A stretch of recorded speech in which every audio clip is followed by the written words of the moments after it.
بسم اللہ الرحمن الرحیم من سرہ ان يدخل فی اصحاب القائم، جو چاہتا ہے کہ ہمارے مہدی کے اصحاب میں شمار ہو، جو چاہتا ہے کہ ہمارے مہدی کے اصحاب میں شامل ہو، فَلْيَنْتَظِرْ بِالْفَرَجِ، وہ ہمارے ہاتھوں کے کھل جانے کا انتظار کرے۔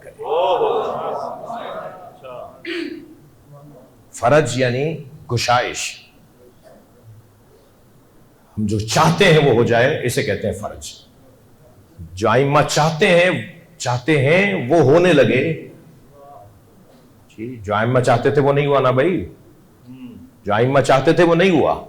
جب وہ جو چاہیں گے، جو چاہیں وہ ہو جائے، اسی کو امام مہدی کا ظہور کا جی۔ فرج یعنی ہمارے ہاتھوں کی گشائش۔ وَلْيَعْمَلْ بِالْوَرَعِ، اسے چاہیے کہ وہ پہلا کیا کام کرے، جو چاہتا ہے کہ وہ اصحاب قائم میں سے شمار ہو، اس کا امام کے اصحاب میں شمار ہو، پہلا کام تو وہ کرے انتظار، ہمارے ہاتھوں کے کھلنے کا انتظار کرے۔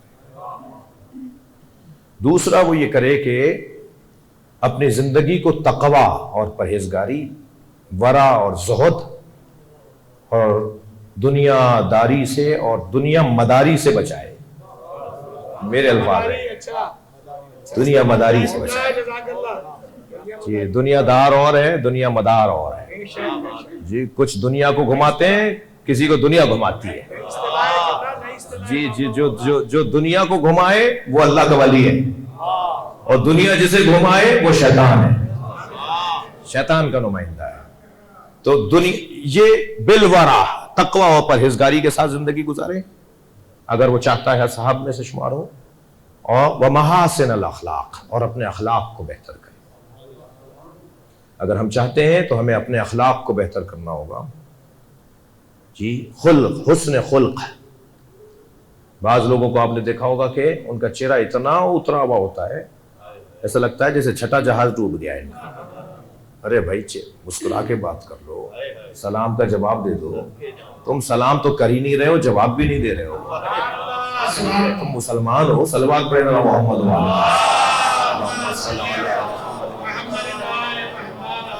محاسن اخلاق، حسن اخلاق، اخلاقیات کو بہتر کیا جائے۔ اخلاقیات کو بہتر کرنے کا حکم ہے ائمہ کا۔ اگر چاہتے ہو ہمارے قائم کے زمانے میں تمہیں اصحاب میں سے شمار کیا جائے، یہ بھی ایک نصاب ہے۔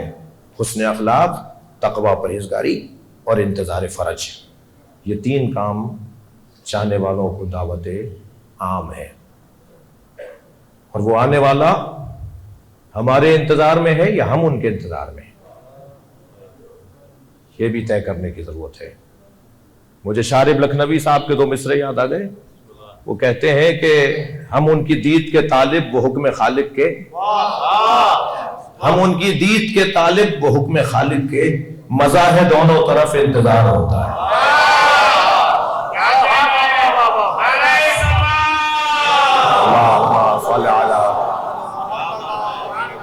میرے بچوں جوانوں، میں ایک نصیحت اور کرنا چاہوں گا۔ تین صفتیں جس میں آپ ہوں گی وہ امام زمانہ کے اصحاب میں شامل ہو سکے گا۔ ان میں سے ایک صفت میں نے آپ کو بیان کی کہ وہ انتظار فرج کر رہا ہو، دوسرا تقوی و پرہیزگاری، اور تیسرا محاسن اخلاق، حسن اخلاق۔ یہ جو بیچ والی چیز ہے نا، تقوی و پرہیزگاری۔ ماہ مبارک رمضان آ رہا ہے، رمضان کا مہینہ آ رہا ہے، اللہ نے طے کر لیا ہے کہ گناہوں کو جلائے گا وہ، مگر اس کے گناہ جلیں گے نا جو گناہ جلوانا چاہتا ہو۔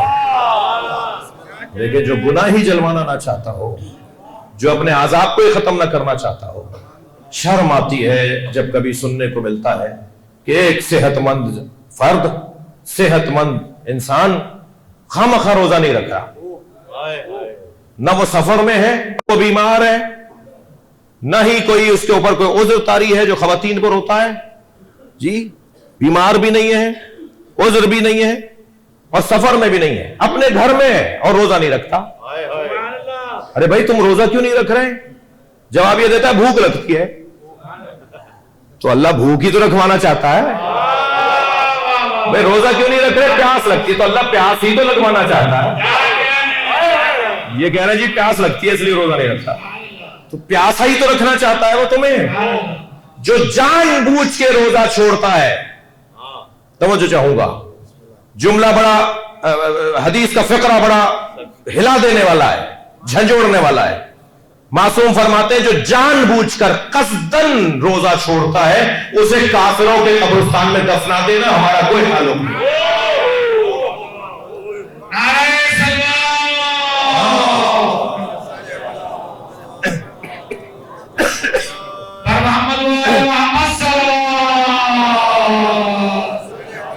نہیں، اس پہ صلوات اچھی نہیں آئے گی مجھے پتا ہے، بلند صلوات پڑھیں بھائی.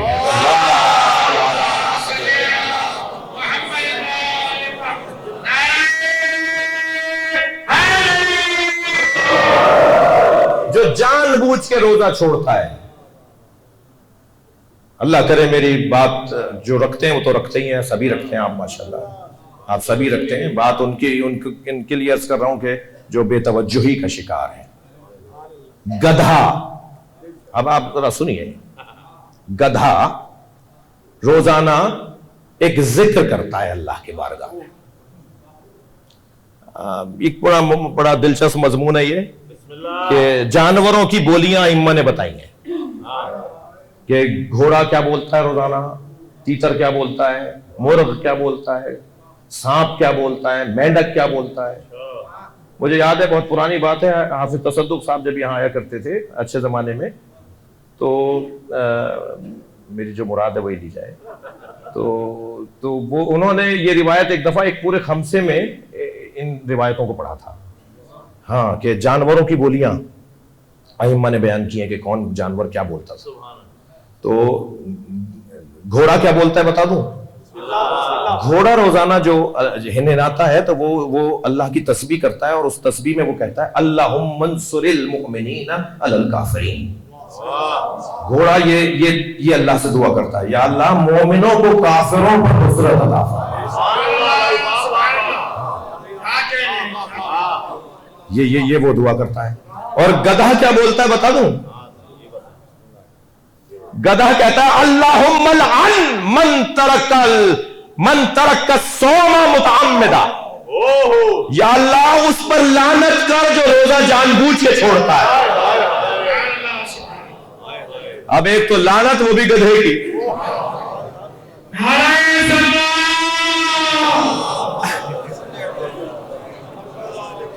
ناراض ہو رہے ہیں آپ مجھ سے. ایک تو لعنت وہ بھی گدھے کی. جو جان بوجھ کر روزہ چھوڑتا ہے، گدھا کہتا ہے یا اللہ اس پر لعنت کر. تو میں ان بچوں جوانوں سے کہہ رہا ہوں کہ بھائی لعنت سے تو بچنا ہی ہے، گدھے سے بھی بچو. وہ کہیں ڈھونڈ نہ رہا ہو کہ کون. تو بہرحال یہ ایک بات آ گئی ہے تو میں نے عرض کر دی کہ فلیعمل بالورع، اور تقوی و پرہیزگاری. ماہ رمضان مسجدوں کی رونق کا مہینہ ہے، قرآن کی بہار کا مہینہ ہے، قرآن کے کھلنے اور کھلنے کا مہینہ ہے. قرآن کھلے گا بھی کھلے گا بھی، کھلے گا صفوں کی صورت میں، کھلے گا فہم قرآن کی صورت میں. لہٰذا میری گزارش ہوگی کہ اگر ہمارے شہر میں تفسیر قرآن کی محافل مجالس کا انتظام ہو، میں نے آج بھی مدرسے کے پرنسپل صاحب کو پیغام دیا ہے کہ مولانا رشاد علی نجفی صاحب آ رہے ہیں قم سے، نجف سے، تو یہاں مدرسے میں تفسیر قرآن کا درس ہونا چاہیے، عمومی درس ہونا چاہیے، سب کے لیے ہونا چاہیے، تاکہ وہ شرکت کریں جو مومنین چاہتے ہیں. اسی طرح ہماری مساجد میں رونق ہونی چاہیے. اور یہ بات بالکل غلط ہے کہ اگر میں نے قرآن شروع کیا تو ختم بھی کرنا پڑے گا، اس لیے شروع ہی نہ کرو جو ختم کرنا پڑے گا. ہاں، بعض لوگ یہ سوچتے ہیں کہ اگر میں نے قرآن ماہ رمضان میں شروع کیا تو مجھے پورے 30 پڑھنے پڑیں گے، تو بھائی کیونکہ 30 پڑھ نہیں سکوں گا میں تو میں پہلا بھی نہیں شروع کرنا. یہ بالکل غلط فہمی ہے، ایسا کچھ نہیں ہے. جتنا پڑھ سکتے ہیں قرآن، اور ارادہ تو کریں. اتنی بڑی مملکت چلاتے تھے آیت اللہ خمینی، ایران، اور مملکت تو ایران تھی، چلاتے تھے، پوری دنیا کی الجھنیں بھی ان کے پاس آتی تھی، پوری دنیا کے مسلمانوں کے اور انسانوں کے مسائل ان کے پاس آتے تھے. اتنا مصروف ترین شخص ماہ مبارک کے رمضان میں 3 قرآن ختم کرتے تھے. جی یہ انقلاب اسلامی ایران کے بعد 3 قرآن، یعنی ہر 10 دن میں 1 قرآن ختم کرتے تھے. ایک دن میں 3 پارے پڑھتے تھے. وہ 25 منٹ سے زیادہ نہیں لگتا میرے بچوں قرآن پڑھنے میں، سپارہ پڑھنے میں. ایک سپارہ 25 منٹ میں پورا ہو جاتا ہے اگر آپ ترتیل کے ساتھ پڑھ رہے ہو. اگر پڑھنا روانی کے ساتھ آتا ہے تو 25 منٹ میں ایک سپارہ ہو جاتا ہے. 24 گھنٹے میں 25 منٹ نہیں مل رہے اللہ کے لیے. 24 گھنٹے میں 25 منٹ نہیں مل رہے. اچھا پھر آسانی میں عرض کر دیتا ہوں، آج آپ کے اس موبائل کے اندر آپ گوگل پہ اور یوٹیوب پہ جا کے جو ہے وہ قرآن سرچ کیجئے، قرآن کی آواز آ جائے گی. اور جتنے بھی کوئی 40-50 بڑے پڑھنے والے ہیں ان کی ترتیل کی آوازیں اس کے اوپر موجود ہیں. آپ سپارہ لگائیے، سپارہ کھولیے، ادھر آواز بھی آ رہی ہوگی، ادھر آپ قرآن بھی پڑھ رہے ہوں گے. اسے سنتے رہیے، اسے دیکھتے رہیے. کتنا آسان ہو گیا ہے. صلوات پڑھ لینا محمد.